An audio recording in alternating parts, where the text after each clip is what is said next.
Good morning बच्चों, स्वागत है आपका अपनी केमिस्ट्री क्लास में।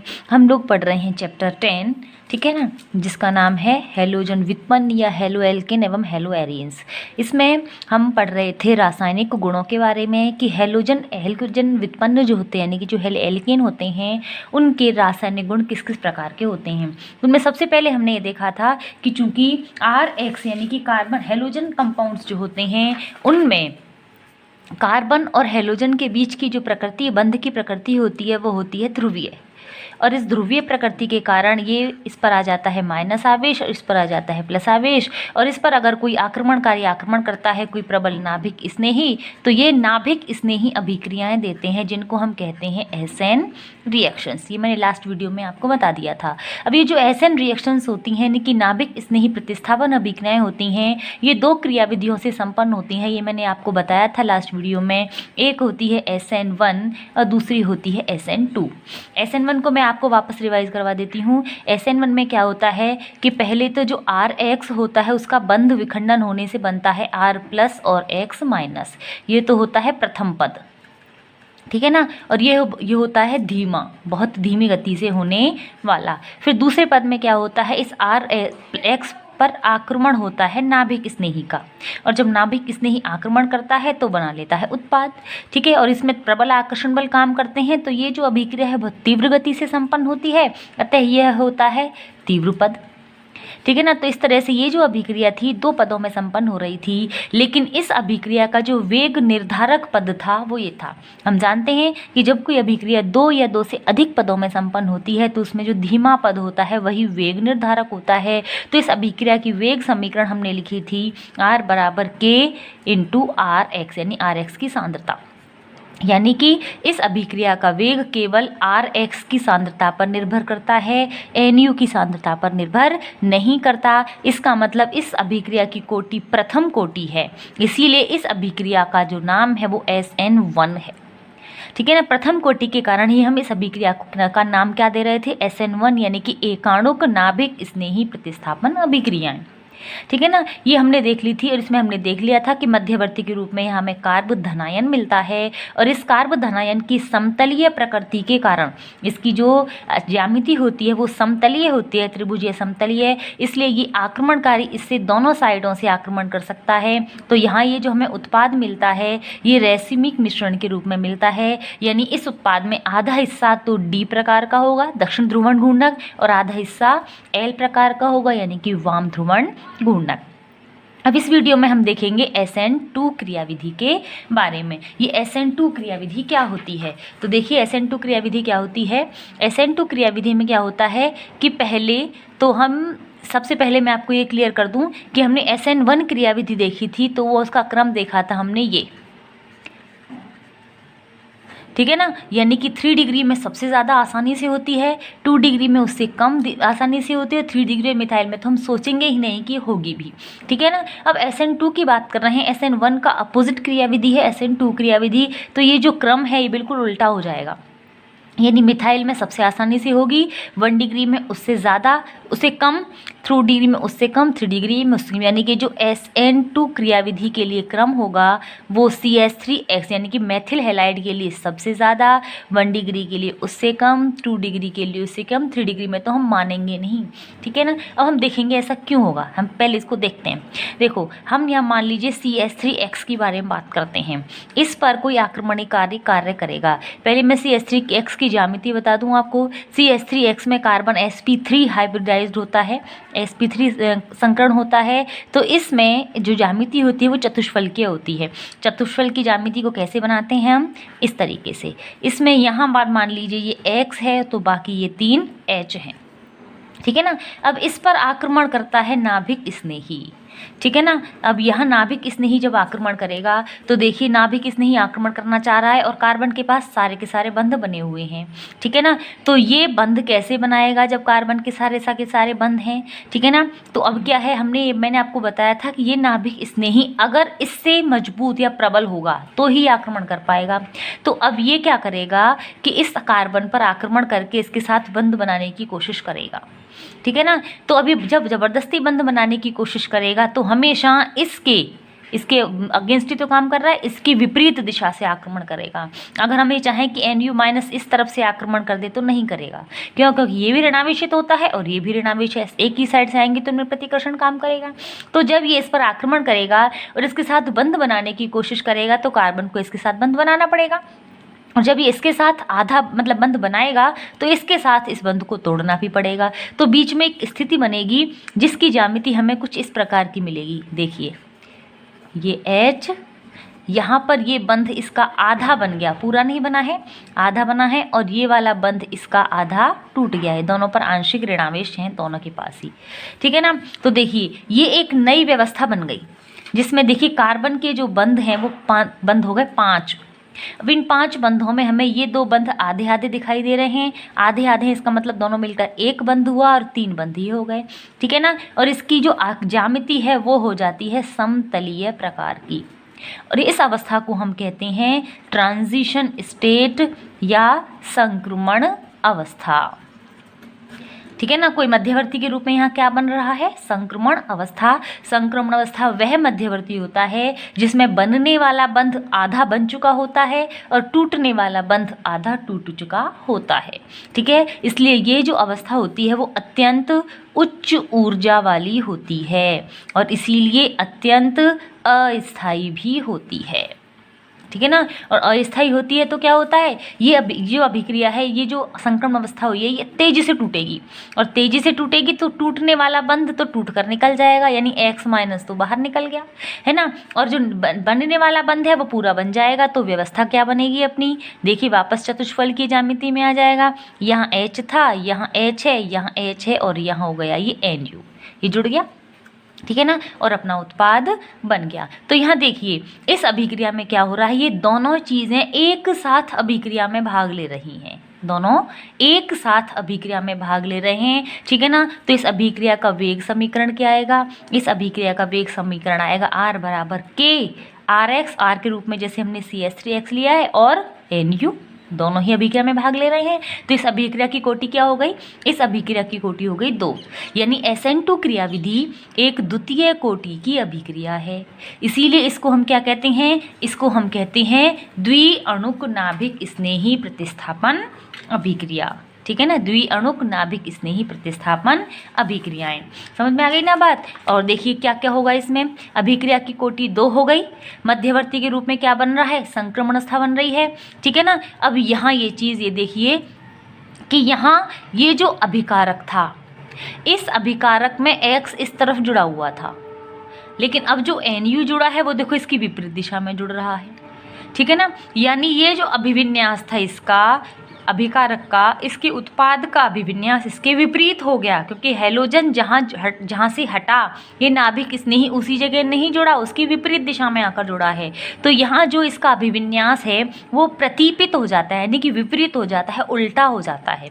इस प्रक्रिया को हम कहते हैं कि जब अभिकारक का अभिविन्यास उत्पाद में परिवर्तित होने पर विपरीत हो जाता है, तो इस अभिक्रिया को हम कहते हैं अभिविन्यास का प्रतिपित हो जाना या प्रतिपन्न हो जाना। और इस प्रतिपन्न को वाल्डन नामक वैज्ञानिक ने समझाया था। तो इस प्रक्रिया को हम कहते हैं वाल्डन प्रतिपन्न, ठीक है ना, ठीक है ना, समझ में आ रही है बात। एक तो दोनों अभिकारक एक साथ अभिक्रिया में भाग लेते हैं, इसलिए इस अभिक्रिया की कोटि हो गई 2। यहाँ पर मध्यवर्ती के रूप में क्या बन रही है? संक्रमण अवस्था, जो अत्यंत ऊर्जा वाली होती है, जबकि वहाँ SN1 अभिक्रिया में बना था मध्यवर्ती के रूप में कार्ब धनायन या कार्बोकैटायन, जो अत्यंत निम्न ऊर्जा वाला होता है और बहुत स्थायी होता है, ये अत्यंत अस्थायी थी, ठीक है ना। वहाँ पर हमें मिला था रेसिमिक मिश्रण, यानी हमें D समावयवी भी मिलता है और L भी मिलता है, लेकिन यहाँ पर हो जाएगा वाल्डन प्रतिपन्न, यानी कि अगर ये D समावयवी था तो ये L हो जाएगा, और अगर ये L था तो ये D हो जाएगा, नहीं उल्टा होगा, दोनों चीज़ नहीं मिलेंगी, एक ही चीज़ मिलेगी। D होगा पहले से तो अब L मिलेगा, और पहले से L था तो अब D मिलेगा, ठीक है ना। और एक बहुत इंपॉर्टेंट चीज़ ये है जो मैंने आपको क्रम के बारे में बताया था कि मिथाइल में सबसे ज़्यादा होता है और 3 डिग्री में सबसे कम होता है। क्या कारण है इसका? इसका कारण है कि 3 डिग्री में पाई जाती है त्रिविम बाधा। ये त्रिविम बाधा क्या होती है? बाधा का मतलब रुकावट। देखिए यहाँ इस नाभिक स्नेही को आक्रमण करना है इस कार्बन के ऊपर, ठीक है ना। अब यहाँ इस CH3 में तो क्या है, पतले छोटे छोटे से H परमाणु हैं, ठीक है। तो ये इस नाभिक स्नेही के लिए कोई बाधा उत्पन्न नहीं करते और ये नाभिक स्नेही आसानी से इस तरफ से आक्रमण कर लेता है, ठीक है। यहीं अगर ये हैलाइड हो, ये हैलाइड कैसा है, ये 3 डिग्री है। जिस कार्बन से हेलोजन जुड़ा हुआ है, इसे 3 कार्बन श्रृंखलाएं जोड़ दी ना, तो ये 3 डिग्री हो गया। अब इस पर अगर नाभिक स्नेही आक्रमण करना चाहे तो ये जो बड़े ग्रुप हैं, ये तो मैंने सबसे छोटा बनाया है, ये और भी बड़े हो सकते हैं, कार्बन श्रृंखलाएं और भी बड़ी हो सकती हैं। तो ये बल्कि ग्रुप यानी बड़े ग्रुप जो हैं, बड़े एल्किल समूह जो हैं, ये इस नाभिक स्नेही को आक्रमण नहीं करने देते बल्कि बाधा उत्पन्न करते हैं। तो इस प्रकार किसी आक्रमणकारी के लिए इन बड़े समूहों द्वारा रुकावट उत्पन्न करना ही कहलाता है त्रिविम बाधा, स्टेरिक हिंड्रेंस।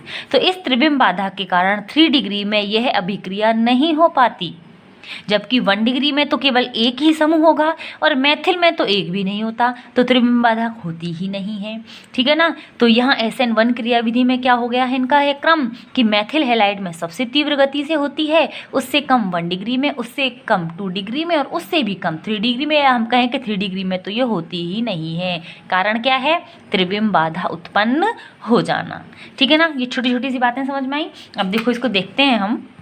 देखिए सबसे पहले तो यह क्रियाविधि एक ही पद में संपन्न होती है। मैंने बताया था ना अभी कि ये दोनों एक साथ अभिक्रिया में एक साथ आक्रमण कर कर संक्रमण अवस्था बना लेते हैं। तो यह केवल एक ही पद में संपन्न होने वाली अभिक्रिया है। जब आक्रमणकारी यानी कि नाभिक स्नेही, NU- मतलब नाभिक स्नेही एल्किल हैलाइड पर आक्रमण करता है तो संक्रमण अवस्था बनती है, ठीक है ना। संक्रमण अवस्था ये बता दी थी। संक्रमण अवस्था क्या चीज़ थी, जिसमें बनने वाला बंध आधा बन चुका होता है और टूटने वाला बंध आधा टूट चुका होता है, और इस संक्रमण अवस्था के विघटन से ही उत्पाद प्राप्त हो जाता है, ठीक है ना। तो इस संक्रमण अवस्था के विघटन से उत्पाद बनता है, यानी कि RX, ये RX है यानी कि एल्किल हैलाइड, इसने अभिक्रिया की, इस पर आक्रमण किया नाभिक स्नेही ने, तो RNU बना दिया और X- निकल गया, ठीक है ना। तो इस प्रकार इस अभिक्रिया का वेग RX तथा NU- दोनों की सांद्रताओं पर निर्भर करता है, अतः यह एक द्वितीय कोटि अभिक्रिया है, ठीक है ना। तो इसका वेग समीकरण क्या हो गया, वेग समीकरण हो गया R बराबर K RX into NU, RX भी आ गया और NU भी आ गया, ठीक है ना। इस अभिक्रिया की सुगमता को संक्रमण अवस्था के स्थायित्व और त्रिविम बाधा के आधार पर समझाया जा सकता है। 2 कारक हैं जो इसको प्रभावित करते हैं। मैंने आपको बताया था कि संक्रमण अवस्था जितनी आसानी से बनेगी ये अभिक्रिया उतनी आसानी से होगी, और त्रिविम बाधा जितनी ज़्यादा होगी उतनी अभिक्रिया के होने की संभावना कम हो जाएगी, ठीक है ना। तो पहले देखो संक्रमण अवस्था क्या होती है। संक्रमण अवस्था अभिक्रिया के दौरान वह मध्यवर्ती होता है जिसमें टूटने वाला बंध और नया बनने वाला बंध दोनों ही अपूर्ण होते हैं, ठीक है ना। यानी कि आधा बनने वाला बंध आधा बन चुका होता है और टूटने वाला बंध आधा टूट चुका होता है। देखिए यहाँ मैंने ये लिया है 1 डिग्री हैलाइड CH2CH3, मैंने अभी एग्जांपल बताया था आपको केवल CH3X यानी मैथिल हैलाइड से। अब मैं आपको बता रही हूँ 1 डिग्री हैलाइड से CH2CH3 पर CH H और X है, ठीक है ना। अब यहाँ इस तरफ X है तो NU- आक्रमण किधर से करेगा, इधर से करेगा, यहाँ से, क्योंकि इस तरफ से आक्रमण नहीं करेगा क्योंकि ये भी माइनस होता है, ये भी माइनस है, इनमें प्रतिकर्षण काम करता है। तो देखिए जब इसने यहाँ से इस दिशा से आक्रमण किया है तो देखो यहाँ बनने वाला बंध आधा बन गया और टूटने वाला बंध आधा टूट गया, दोनों पर ही आंशिक ऋणावेश आ गया है, ठीक है ना। तो ये बन गई संक्रमण अवस्था। और संक्रमण अवस्था कैसी होती है, अत्यंत अस्थायी होती है, क्योंकि बहुत उच्च ऊर्जा वाली होती है, तो तुरंत ही विघटित हो जाती है, टूट जाती है। टूट कर देखिए X- निकलने वाला बंध तो पूरा बंध निकल गया और बनने वाला बंध पूरा बन गया, ठीक है ना। तो ये उत्पाद बन गया है, ठीक है ना। तो इस प्रकार इस अभिक्रिया में 2 अणु एक साथ भाग लेते हैं, अतः यह द्विअणुक नाभिक स्नेही प्रतिस्थापन अभिक्रिया कहलाती है। समझ में आ गई नहीं तक बात, ठीक है ना। अब देखिए आगे कि त्रिविम बाधा क्या होती है।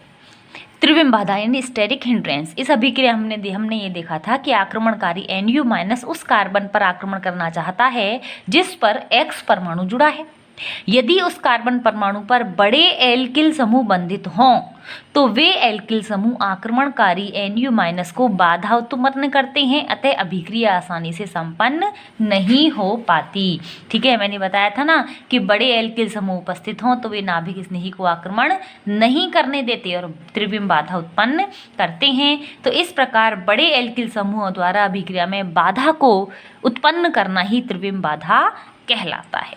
ठीक है ना, इसीलिए हमने कह दिया था कि देखिए कि 1 डिग्री हैलाइडों में यह अभिक्रिया तीव्रता से संपन्न होती है क्योंकि 2 छोटे H परमाणु विद्यमान होते हैं, जबकि 3 डिग्री हैलाइडों में यह अभिक्रिया त्रिविम बाधा के कारण संपन्न नहीं होती। इसीलिए विभिन्न एल्किल हैलाइडों की क्रियाशीलता का क्रम क्या है, मेथिल हैलाइड में सबसे ज़्यादा, फिर 1 डिग्री हैलाइड में, फिर 2 डिग्री हैलाइड में और 3 डिग्री हैलाइडों में तो ये लगभग होती ही नहीं है। ठीक है ना। अब एक चीज़ और बताई थी मैंने आपको कि इस क्रियाविधि में आक्रमणकारी Nu- हैलोजन परमाणु की विपरीत दिशा से आक्रमण करता है। ठीक है ना, बताया था ना, कहाँ से, विपरीत दिशा से, कि X अगर इधर है तो Nu इधर से आक्रमण करेगा। ठीक है ना, तो जब इधर से आक्रमण करता है तो प्राप्त उत्पाद का प्रकाशिक घूर्णन और अभिविन्यास अभिकर्मक के विपरीत हो जाता है। तो इस प्रकार उत्पाद के अभिविन्यास का प्रतिपित हो जाना, प्रतिपित होने का मतलब क्या होता है, विपरीत हो जाना ही वाल्डन प्रतिपन कहलाता है। ठीक है ना, ये क्वेश्चन कई बार पूछा जाता है, बोर्ड एग्जाम से पूछा जाता है, वाल्डन प्रतिपन से आप क्या समझते हो। तो वाल्डन प्रतिपन में आपको SN2 क्रियाविधि की रिएक्शन लिखनी पड़ेगी। ठीक है ना, कि ये रिएक्शन किस तरीके से संपन्न होती है, यानी कि आपको ये लिखना पड़ेगा पहले। ठीक है, 1 डिग्री हैलाइड दिखाया, Nu- का आक्रमण दिखाया, संक्रमण अवस्था बनेगी, उत्पाद बना। फिर हमें ये लिखना पड़ेगा कि अभिकर्मक की तुलना में उत्पाद का जो अभिविन्यास और प्रकाशिक घूर्णन है वो प्रतिपित हो गया या विपरीत हो जाता है, इसे ही वाल्डन प्रतिपन कहते हैं। क्लियर हो गई ना ये बात। ठीक है ना, तो ये थी अपनी SN2 क्रियाविधि जो केवल एक ही पद में संपन्न हो रही थी, दोनों अभिकारकों की सांद्रता पर निर्भर कर रहा था। तो प्रक्रिया अभिक्रिया की कोटि 2 थी, अभिक्रिया मध्यवर्ती के रूप में संक्रमण अवस्था बनती है और वाल्डन प्रतिपन पाया जाता है। तो एक बार हम दोनों प्रकार की क्रियाविधियों यानी कि SN1 और SN2 की का हम थोड़ी तुलना कर लेते हैं। देखिए SN1 और SN2 क्रियाविधि की तुलना। सबसे पहले SN1 प्रथम कोटि की अभिक्रिया है, जबकि SN2 द्वितीय कोटि की अभिक्रिया है, पहला अंतर। दूसरा अंतर, SN1 2 पदों में संपन्न होती थी, पहले पद में बंध विखंडन होता है, दूसरे में आक्रमण होता है, जबकि SN2 एक ही पद में संपन्न हो जाती है, उसी में आक्रमण होता है, उसी में टूटता है। यहाँ क्रियाविधि के रूप में बना था कार्बोधनायन। ठीक है, जबकि यहाँ पर क्रिया मध्यवर्ती के रूप में क्या बना है, संक्रमण अवस्था। 3 तो मुख्य अंतर ही हो गए। फिर इनकी सुगमता का क्रम देखा था हमने कि यहाँ तो विभिन्न हैलाइडों की सुगमता का क्रम होता है 3 डिग्री में सबसे ज़्यादा, 2 डिग्री में उससे कम, 1 डिग्री में उससे कम और मेथिल हैलाइड में सबसे ही कम। या हम कहें कि SN1 क्रियाविधि मेथिल हैलाइड में तो होती ही नहीं है, जबकि SN2 में बिल्कुल उल्टा क्रम है इसका कि मेथिल हैलाइड में सबसे ज़्यादा होती है और 3 डिग्री में लगभग ना के बराबर होती है या होती ही नहीं है। और अंतिम अंतर, मुख्य अंतर ये है कि यहाँ पर SN1 क्रियाविधि में हमें रैसिमिक मिश्रण प्राप्त होता है, जबकि SN2 क्रियाविधि में वाल्डन प्रतिपन होता है। ठीक है, तो ये कुछ अंतर हैं। अब इन अंतरों के आधार पर मेरे ख्याल से आपको समझ में आ गया होगा कि SN1 और SN2 क्रियाविधि क्या है। देखिए अब एग्जाम्पल करते हैं, हम क्वेश्चन करते हैं कि क्वेश्चन इसमें आता भी कैसे है कि SN1 या SN2 दोनों में से किसी भी एक का आएगा कि क्रियाविधि की सुगमता के आधार पर निम्न को क्रमबद्ध करो। ठीक है, जैसे 3 उदाहरण दे दिए हमें। एक का नाम दिया है 2-bromo-2-methyl ब्यूटेन, एक दिया है 1-bromo-ब्यूटेन और एक दिया है 2-bromo-ब्यूटेन। अब हमें ये पता करना है कि इनमें से कौन सा यौगिक सबसे आसानी से SN2 क्रियाविधि देगा, कौन से कम आसानी से देगा, हमें सुगमता के बढ़ते क्रम में बताना है। उसके पहले हमें इनकी स्ट्रक्चर बनानी पड़ेगी। अब देखिए 2-bromo-2-methyl ब्यूटेन, ब्यूटेन का मतलब हो गया 4 कार्बन। ठीक है ना, इसमें 2-bromo यानी 2 पर हमने ब्रोमो जोड़ दिया, 2 पर ही मैथिल है यानी कि हमने ये मैथिल जोड़ दिया। ठीक है ना, अब इसकी संयोजकताएं पूरी की तो यहाँ पर भी 3H3, यहाँ पर H2, ये बन गया। ठीक है ना, ये कौन सा हैलाइड दिख रहा है हमें, ब्रोमाइड जिस कार्बन पर जुड़ रहा है उससे 1, 2 और 3 कार्बन श्रृंखलाएं जुड़ रही हैं, यानी कि हो गया 3 डिग्री। ठीक है ना, फिर है 1-bromo-ब्यूटेन, 1-bromo-ब्यूटेन का मतलब ब्यूटेन और उससे 1 पर ही ब्रोमो जुड़ रहा है, संयोजकताएं पूरी की तो ये हो गया CH2CH2। तो ये हो गया 1 डिग्री हैलाइड, ठीक है ना, क्योंकि जिस कार्बन से ब्रोमीन जुड़ी है उससे केवल एक ही कार्बन श्रृंखला जुड़ रही है। ये है 2 ब्रोमोब्यूटेन, यानी कि ब्यूटेन का मतलब तो 4 कार्बन, 2 पर ब्रोमो जुड़ा है तो यहाँ पर लगा दिया ब्रोमो, ठीक है ना। तो ये हमने इसकी संयोजकताएं पूरी कर दी, तो ये बन गया ब्रोमोब्यूटेन। अब इसमें जिस कार्बन से ब्रोमीन जुड़ा हुआ है उससे एक कार्बन श्रृंखला इधर जुड़ रही है, एक इधर जुड़ रही है, तो ये कैसा हो गया 2 डिग्री। ये पहचान लिया हमने। अब हमें ये पता है कि SN2 क्रियाविधि का क्रम क्या होता है। SN2 क्रियाविधि का क्रम होता है इस तरीके से, ठीक है ना। 1 डिग्री में सबसे ज़्यादा, 2 डिग्री में उससे कम और 3 डिग्री में उससे कम, हमें पता है ये। और हमने 1 डिग्री 2 डिग्री 3 डिग्री पहचान लिए। अब हमें सुगमता के क्रम में व्यवस्थित करना, यानी पहले किसका कम, फिर उससे सुगम किस में, फिर उससे कम सुगम में। तो सबसे पहले आएगा इसमें 3 डिग्री का क्रम, यानी सबसे पहले हम लिखेंगे 2 ब्रोमो, तो ये उसके बाद आएगा फिर 2 ब्रोमोब्यूटेन, और सबसे ज़्यादा सुगम हो जाएगा 1 ब्रोमोब्यूटेन में, क्योंकि ये 3 डिग्री टाइप था, ये 2 डिग्री था और ये 1 डिग्री है, ठीक है ना। एक और एग्जांपल डिस्कस करते हैं हम कि 1 bromo 3 Maithil butane, 2 bromo 2 Maithil butane और 3 ब्रोमो 2 मैथिल ब्यूटेन, इनमें इनकी क्रियाशीलता SN2 क्रियाविधि के लिए कैसे कैसी होगी। तो देखिए 2 मैथिल 2 ब्रोमो 2 मैथिल ब्यूटेन तो अभी हमने ये देख लिया था, ये तो 3 डिग्री था।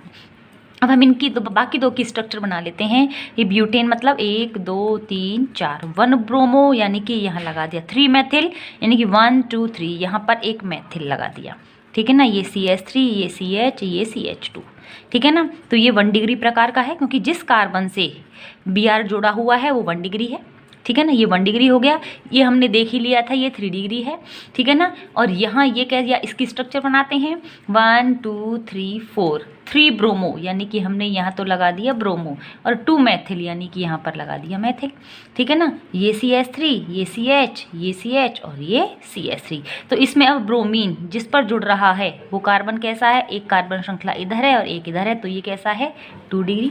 तो यहाँ भी हमें समझ में आ गया, ये 1 डिग्री है, ये 3 डिग्री है, ये 2 डिग्री है, तो सबसे कम क्रियाशीलता तो होगी इसकी, है ना, 2 ब्रोमो 2 मैथिल ब्यूटेन, यानी इस तरह से सबसे पहले लिखेंगे। उससे ज़्यादा क्रियाशीलता तो होगी 2 डिग्री की, 2 डिग्री कौन है यहाँ, है ना, तो उससे ज़्यादा क्रियाशीलता में ये आ जाएगा, ठीक है ना, 3 ब्रोमो 2 मैथिल ब्यूटेन। और उससे ज़्यादा क्रियाशीलता में हम लिखेंगे इसका नाम 1 ब्रोमो 3 मैथिल ब्यूटेन। क्यों, क्योंकि ये कैसा है, ये है 1 डिग्री। तो इस तरीके से हमें पहले उनकी स्ट्रक्चर बनानी पड़ेगी, नाम आएंगे हमेशा ना, या स्ट्रक्चर हो सकता है आ जाए। पहले हमें ये पहचानना पड़ेगा कि इनमें 1 डिग्री 2 डिग्री और 3 डिग्री कौन से हैं। फिर अगर SN2 का क्रिया पूछा जाए, क्रियाविधि SN2 का क्रम पूछा जाए तो वो क्रम इस तरह से होगा, और SN1 का क्रम पूछा जाए तो वो उसका उल्टा होगा, ठीक है ना। तो इस तरीके से हम SN1 और SN2 क्रियाविधि के बारे में समझा सकते हैं और समझ भी सकते हैं, ठीक है ना। अब अगली वीडियो में हम देखेंगे कि इनकी रासायनिक अभिक्रियाएं कैसे होती हैं। मुझे लगता है SN1 और SN2 आपके दिमाग में क्लियर हो चुकी होगी। Thank you.